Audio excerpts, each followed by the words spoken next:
Bonjour Sémanax, Denis Lumière, afin de parler de ce que j'aimerais faire sur différents épisodes de collectionneurs.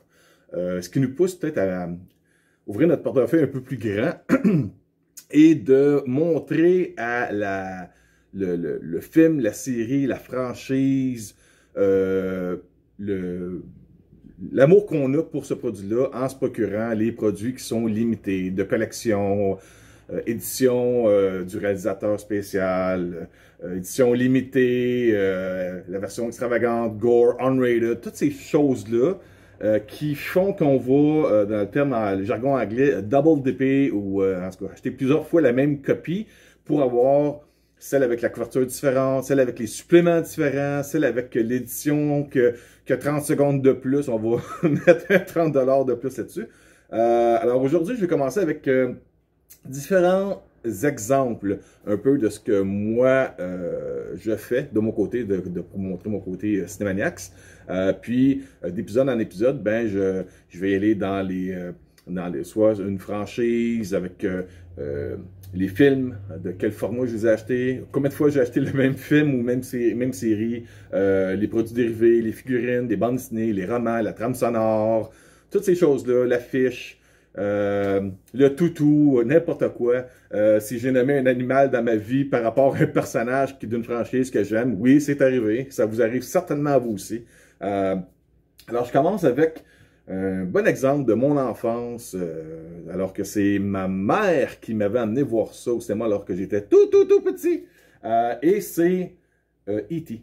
E.T., là, vous allez voir ici, c'est un petit toutou en peluche que j'ai, qui est un souvenir... oh mon Dieu, c'est à quelle année ça? J'ai été à 2-3 reprises à Universal Studios en Floride et ça, c'était un produit dérivé à la vente dans la boutique en sortant du manège de E.T. Je ne sais même pas si le manège existe encore, mais c'est super beau. Puis, ben c'est ça, je m'étais amusé avec ça au début en me promenant dans le parc thématique de Universal. Puis, ben, je n'ai pas été capable de m'en débarrasser, je la garde. Pourquoi je vous montre cette peluche-là? Ben, c'est pour vous montrer ceci. Ça, c'est le boîtier de DVD. Je pense que c'était 25e anniversaire, Ultimate Gift Set. Qu'est-ce que c'était déjà? 20e ou 25e anniversaire? Ça fait un bout, là. Là, je ressors des choses qui sont... qui ont ramassé même de la poussière. Ça, j'aurais donc dû pas. Mais en tout cas, juste pour dire que là-dedans, je vais vous montrer une image en arrière. Ça va être beaucoup plus simple là, pour vous montrer un peu la description de tout ce qu'il y a là-dedans. Puis, c'est sûr que depuis ce temps-là, E.T. The Extraterrestrial est ressorti en format Blu-ray, est présentement même disponible en version 4K. Je ne sais pas encore quelle version qu'il y a dessus, parce que là, la version qu'ils ont retapée là-dessus, ils ont ôté les armes à feu des policiers pour mettre des walkie-talkies. E.T. il y a quelques scènes numériques afin de le rendre un peu plus mobile. La trame sonore est excellente là-dedans en plus. Même d'ailleurs, je me rappelle bien, là, il y a un livre là-dedans. Mon Dieu, j'ai un bureau assez grand pareil. Il y a je crois que quelqu'un appelle ça, c'est en tout cas, un bout de bobine de film qui est numéroté là-dessus. Ça serait la pochette de la trame sonore, si je voudrais le mettre dans une boîte de CD, avec un certificat d'authentification. Et là-dedans, on a le boîtier DVD.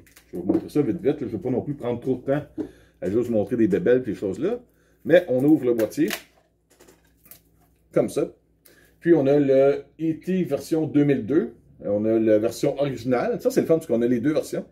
À prendre note, Lucas, s'il vous plaît.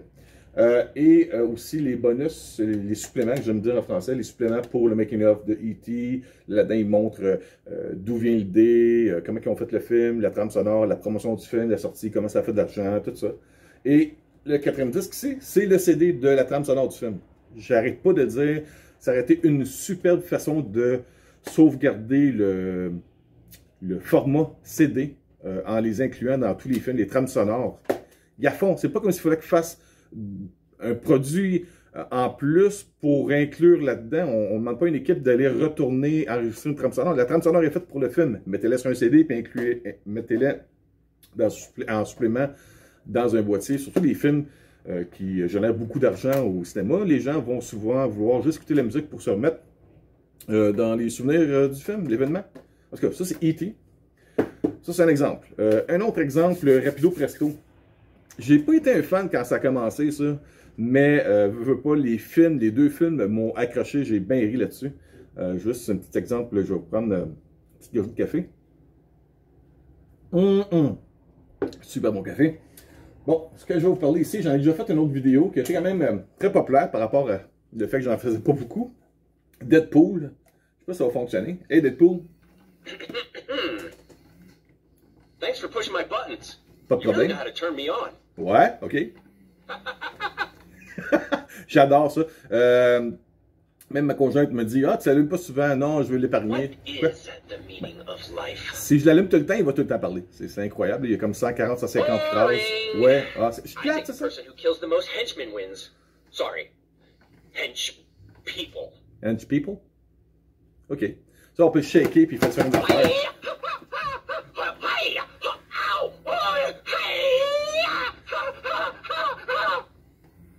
Ok, on va l'arrêter là, parce qu'elle n'arrêterait pas de parler de tout. Bye! Bye! Ok, je l'arrête. Juste pour vous dire que j'ai acheté cette tête multimédia. Je sais pas comment il appelle ça, j'ai pas la boîte avec moi, interactif. Média interactif, numérique, whatever. C'est assez intelligent comme programme qu'il y a là-dedans. On lui parle, il répond, il va te poser des questions. Tu peux faire des pranks avec, exemple. Tu as l'application sur ton téléphone, tu le programmes pour que lorsqu'il est dans la noirceur, tu le mets dans la salle de bain. Puis, quelqu'un d'autre dans la maison va se réveiller dans la nuit pour aller au petit coin. En ouvrant la lumière, il va se mettre à crier, dire « Hey, le toilette est déjà occupé! » Ça, c'est pour faire peur. C'est une bonne façon de faire des choses comme ça. Fait que je parle de ça parce que mes filles ont vu que j'avais beaucoup aimé les films de Deadpool, donc ils m'ont acheté le coffret avec les deux films de Deadpool. Qu'est-ce qui va arriver de Deadpool? Seul Kevin Feige le sait, mais je pense qu'on devrait avoir des belles surprises si la maudite... le phénomène qui nous englobe présentement nous restreint de pouvoir aller au cinéma. C'est ça, c'est le petit coffret avec les deux films en Blu-ray. J'ai pas la version jeune, la version de Noël qui ont ressorti de Deadpool 2. Ça m'intéressait pas vraiment. Mais c'est ça, ces deux films-là. Puis quand je parle de collection, c'est pas une grosse collection. C'est vraiment juste pour dire, on va mettre un petit peu plus d'argent pour de quoi? Pour satisfaire un peu notre enthousiasme, notre plaisir coupable sur, exemple, Deadpool ou E.T. avec le toutou en plus. En même temps, ça reste des souvenirs aussi. C'est des moments qui nous marquent. Bon, fait que ça, c'est Deadpool. Troisième produit, vite. Star Wars. Qui n'a pas des affaires de Star Wars? J'ai pas grand-chose de Star Wars. Mon Dieu, je connais tellement de personnes qui sont 1000 fois des plus grands collectionneurs que moi pour l'univers de Lucasfilm, George Lucas. La seule chose que je peux vous dire, c'est que malgré le fait que je n'ai plus de lecteur VHS, j'en ai un, mais il est dans un fond de garde-robe. Je ne sais même pas s'il fonctionne encore. Je ne sais pas si même si je le brancherais, s'il fonctionnerait, mais je les garde parce que je ne suis pas capable de m'en séparer. Je vous donne un exemple. C'est pas le meilleur film, tout le monde le sait. Mais le boîtier de collection en VHS, ça c'était VHS version widescreen, parce qu'il y a eu un temps où on avait des full screen et widescreen, alors que maintenant le widescreen c'est le full screen. Peu importe. Là-dedans, il y a différentes choses. Juste pour dire... j'ai même encore mon certificat d'achat. Il y a un petit livret, une belle petite image à l'intérieur. Encore là, un bout de la bobine de film. Vrai ou non, je ne sais pas. Mon Dieu. Un coupon rabais de 20 $ pour acheter le jeu sur la PlayStation 1. Ça fait un bout.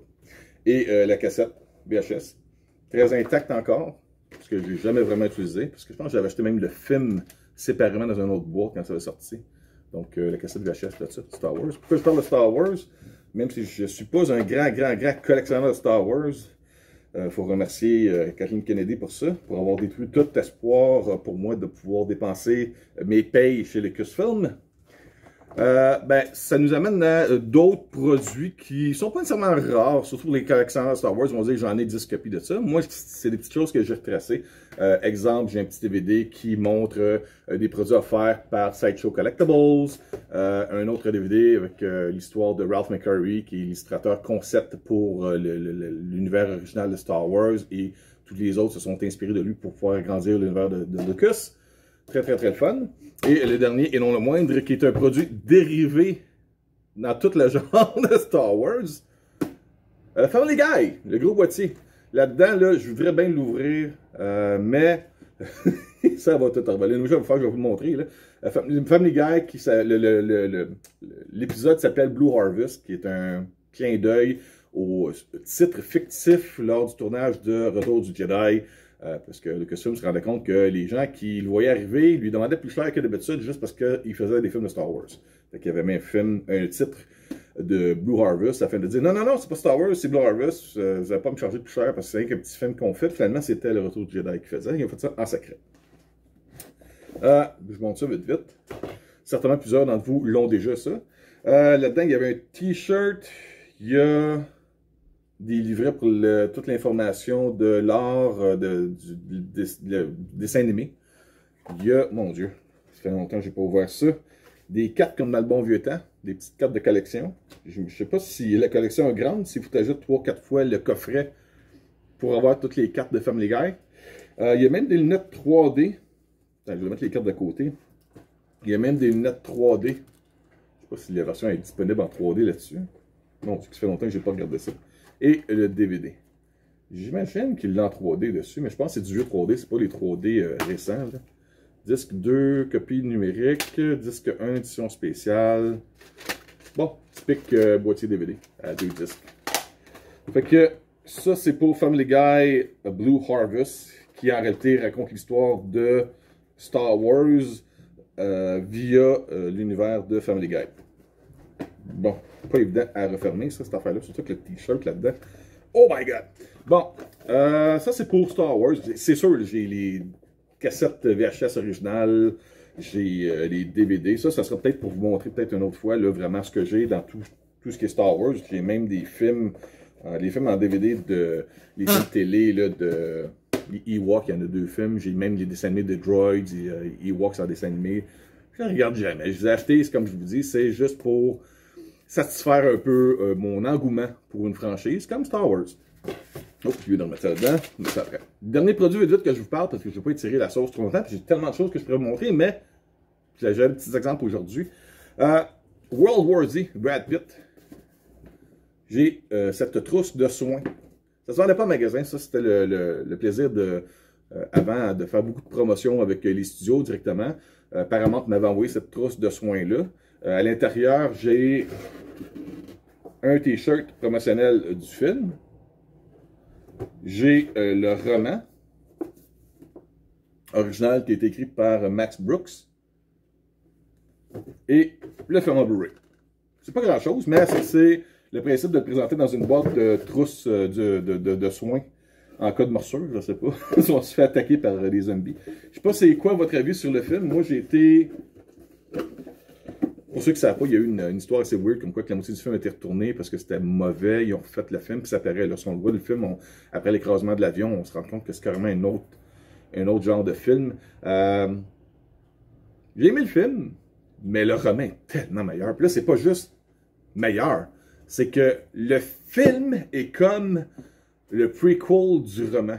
Le film raconte un peu comment les zombies commencent sur Terre, jusqu'à la fin du film, où est-ce il montre un peu comment ils vont combattre les zombies. Alors que le roman, qui s'est vendu à des millions d'exemplaires partout dans le monde, lui raconte des témoignages de survivants de cette guerre-là contre les zombies. C'est pour ça que ça s'appelle World War Z. On joue avec la façon de dire World War III, mais ça serait World War Z. Et c'est des entrevues, c'est tous des petits chapitres qui racontent un peu général qui va montrer comment il devait sacrifier des gens afin d'attirer des zombies pour pouvoir sauver d'autres groupes de gens en plus grand nombre avec des enfants, ces choses-là. Dans les catacombes, en France, sous la terre, comment ils devaient se cacher pour pouvoir survivre, les humains. Si je me rappelle bien aussi, il y avait une aventure, un témoin qui était dans les régions du nord du Canada. Avec le froid, il pouvait ralentir l'ascension des vagues de zombies, des attaques de zombies. Avec le froid, il pouvait aller... Parce que, je me rappelle, j'essaie de pas inventer, parce que c'est ça, chaque chapitre est un témoignage d'une personne qui est passée en entrevue et qui raconte comment ils ont survécu. Exemple, il y a des sous-marins nucléaires qui s'accostent au bord de l'île de Cuba. C'est du truck qu'ils font, ils amènent l'énergie pour pouvoir nourrir l'électricité aux habitants de Cuba. En échange, eux ont des vivres pour pouvoir survivre. Puis il y a même, je me rappelle bien, des zombies qui arrivent par l'eau. C'est assez spécial. Puis j'adorais ça. J'aurais juste aimé que le film soit ça. Et peut-être qu'un jour, on aura peut-être la chance d'avoir une série en streaming, Netflix, Amazon Prime, qui voudra mettre un peu les sous là-dedans, puis pouvoir prendre le temps de développer chacun des témoignages et qu'on le voit. Un genre un peu comme Entretien avec un vampire, qu'il y avait avec Brad Pitt, justement, et Tom Cruise, mais en série. Chaque épisode serait un chapitre qui explique un peu comment que les humains ont réussi à s'en sortir et combattre l'invasion des zombies. En tout cas, juste pour vous dire ça. Alors aujourd'hui, je vous ai parlé de E.T., de Deadpool, de Star Wars, et de World War Z. Il n'y a pas de lien ensemble, c'était juste un exemple pour vous montrer un peu que, au lieu de devoir juste acheter en numérique ou en disque physique le film ou la série, ben, je me suis permis de dépenser un peu plus, ou j'ai eu la chance, comme World War Z, d'avoir des produits qui ne sont pas disponibles en magasin. Moi, ce que j'aimerais faire avec vous, c'est de temps à autre, je vais vous montrer un peu moi ce que j'ai en tant que collection. Puis plusieurs autres produits que je veux vous montrer, mais j'aimerais ça en même temps que dans les commentaires, vous me disiez un peu qu'est-ce que vous collectionnez, pourquoi vous les collectionnez, les choses que vous recherchez. Peut-être qu'il y a des gens entre vous qui vont peut-être dire hey, j'ai tel produit, je peux te le vendre, te l'échanger. J'essaie pas de faire du commerce en ligne, quoi que ce soit, juste entre nous, s'il y a des gens qui aiment collectionner des produits par rapport au divertissement cinématographique ou séries télé, animation, même ces choses-là, ben, je vous invite à le faire. Là-dessus, je vous dis merci beaucoup. Mon nom est Lumière pour Cinémaniacs. À bientôt. Bye bye.